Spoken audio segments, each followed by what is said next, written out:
Hello and welcome to our Friday night sports edition of The Drum. I'm Steve Cannane. Coming up, Pakistan's cricket team in crisis as the ICC suspends 3 of their top players on corruption charges. Kevin Peterson learns that tweeting your thoughts about selectors can be a bad career move. And why is Libby cricket making a comeback? Our panel tonight, Simone Thurtell from ABC Grandstand, Scott Wales from ABC NewsRadio and Rhys Muldoon, writer for Inside Football and Mad Saints fan. First to the latest developments in the cricket betting scandal. The International Cricket Council has charged 3 Pakistan players with corruption offences over an alleged spot-fixing scam. Captain Salman Butt, Mohammad Amir and Mohammad Azif are the players who are alleged to have been involved in the bowling of deliberate no balls in last week's Test match against England. We have provided them with that charge and provisionally suspended them, giving them the opportunity to respond within 14 days. All 3 players say they're innocent and they'll appeal their suspension. Now, Simone, this means that they can't participate in any form of cricket until these charges are heard, and this is really what they had to do, isn't it, for the credibility of the game? Rightly so, Steve. It had to have the ICC stepping in and actually taking this move, because I think most of us were fairly amused, might be the word, when we saw the Pakistan ambassador to Britain actually saying that he thinks they're being set up, that this is something that the players are innocent. And yes, all players are innocent until proven guilty, but the ICC had to make a decisive move. It wasn't going to come from the Pakistan Cricket Board. And this, I think, overwhelmingly, for most of us who have been involved with cricket broadcasting for a very long time, is so very disappointing. And I think the majority of us specifically look at Mohammad Amir, the 18-year-old who I remember in January standing on the SCG as he was marking out his run-up and waiting for that test to start, and he had that mix of excitement and I think nerves were there. He's this long, lanky kid. He was 17 at that stage, and he just had such style, and we watched him bowl and he was beautiful in that test at the SCG earlier. And he's been amazing in England, hasn't he? And since has proven what a talent he is. And now at the age of 18, if he is proven guilty on this charge, they're talking about life bans. And that, for a cricket fan, for any of us, is just extraordinary and so very disheartening. It'd be very sad, wouldn't it, Scott? And particularly seeing he's from such a poverty-stricken area in the Swat Valley, an area dominated by the Taliban. Yeah, exactly. I think, too, I mean, very sad for him, and it's just it's another chapter in the very sad story that is Pakistan cricket. You know, this is a country that's essentially stateless. They, I think, are formally based out of Dubai, but they don't play at home for various reasons, mostly connected with security. And you've got this young guy who, well, we'll find out exactly what he's done, but I'm guessing that the Pakistani players, their contracts are nowhere nearly as lucrative as, say, players from Australia, England, particularly India. And perhaps the ICC maybe needs to look back a few years and think, could more have been done? You think back when Jeff Lawson was coach of Pakistan, and I think he sort of came back thinking, you know, maybe the ICC needs to take more of a firm hand in how you sort of guide a country that, I mean, let's face it, that they don't have a home ground to play on for a start. And very interesting. You can see where maybe one thing leads to another, and you've got young players being led astray. It's been really interesting to listen to Jeff Lawson throughout the week as well, somebody who, as an ex-Australian cricketer, knows what it's like at that elite level, but also as the ex-Pakistan coach. And to hear him say, our very first reaction is to think it's all about money. From the Western world, it's all about greed. But he was very quick to point out that, like you've just said, Scott, there are so many variations on the lives of these players, and you don't know whether there are kidnap threats on some of their family members. We don't know what the circumstances are here, whether it be naivety on their part or whether it be greed. But I think it comes to pass that the Pakistan Cricket Board, Ijaz Butt, just has to go.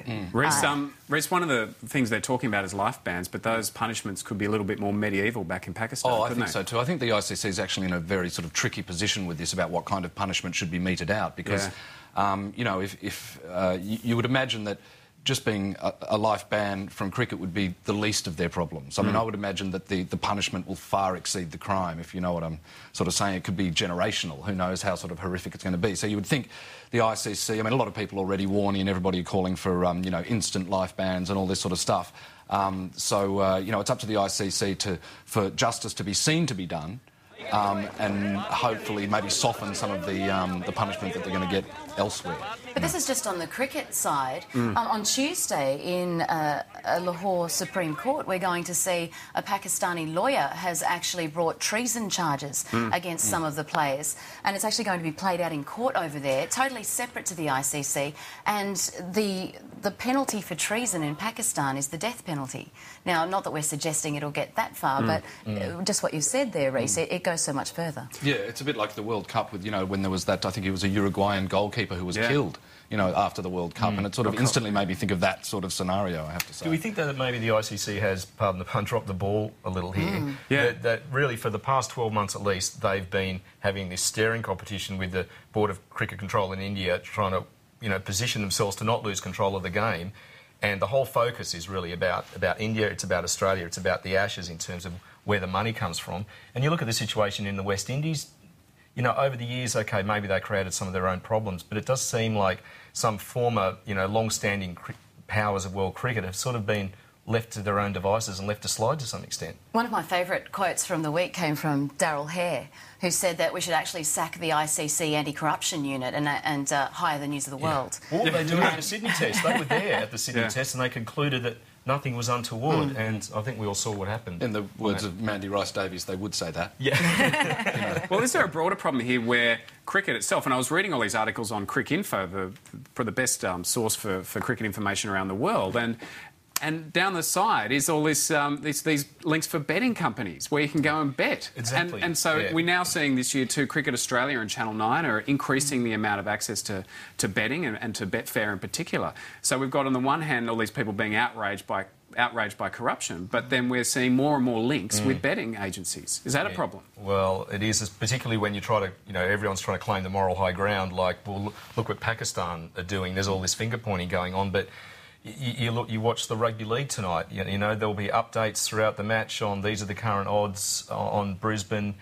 And I think the other thing too is, look, maybe you can't do much with illegal bookmakers. They're going to do whatever they want. But in Australia, where bookmakers, both the corporates and the tabs, are regulated by state and federal laws, maybe all these novelty options, which came up with that dodginess, alleged dodginess with the penalty goal in the Cowboys Bulldogs rugby league game, maybe you just say, well, you can bet on direct outcomes. But where you've got fringe elements where players might go, look, it's not going to affect the outcome of the match, I'll take that. I think when it's a no ball, like you can so imagine why it'd be easy to talk someone into going, it's just a no ball, but it's the sort of thin edge of the wedge kind of stuff. Maybe that's filling the edges. Cricket Australia is certainly saying that this contract they have with Betfair, they have the last veto on what can be bet on. Right, so they won't be allowing you can bet on the third ball or the fourth over Kevin to Peterson's be a no ball. or something. Or how many it's so interesting when you read about the subcontinent what they bet on. They bet on how many players are wearing sunglasses in the first session of play in the field. I mean, it really is that diverse, and that's how it can be so corrupt. But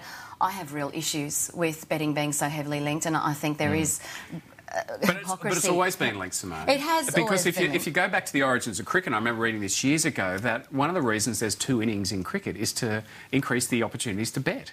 That when cricket first started, the games were very much associated with taverns in England, so there was drinking and there was betting, and that was a big part of the game. So, I mean, really we have this... a lot then. We have nothing's changed. And the option is banning it is not going to work. We know that it just drives it underground, and that's the problem in India, that it's all illegal betting, and they're now looking at whether they can make it an industry that they can legitimise and therefore have some control over. So you're right, banning it is not the option, but I think controlling it is the struggle we have. If you maybe rule them out, you do go some way to trying to actually... And what about paying decent wages to cricketers in developing nations like Pakistan and the West Indies?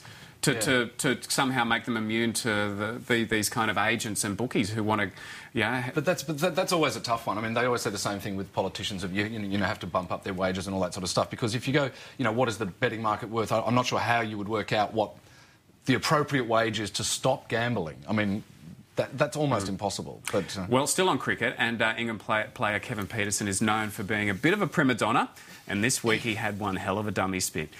When the selectors failed to name him in the one-day squads against Pakistan, the South African-born batsman decided to let fly with a rant on Twitter.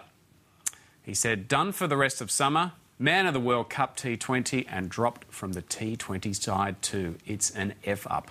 Now he's apologised, saying he didn't mean to make his outburst public. Now, Rhys, you're a bit of a mad tweeter. Have you got any advice for KP? I think I have advice for pretty much anybody who's involved in Twitter, and it's also one of the glories of Twitter as well, is that you're always just one tweet away from ruining your career, which is one of the great tensions of Twitter for mine. Like, I mean, which is, you know, the great sort of the fine line you've got to walk. Obviously, Kevin was, tried to write foul up. But, he did, didn't he? Let's hear Kevin's apology.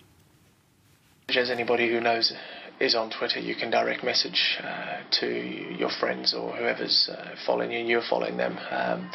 And it was something that wasn't for the public domain, and I must apologise for it ended up in the public domain, and I also apologise for the language I used in it. I mean, I would never ever swear on Twitter.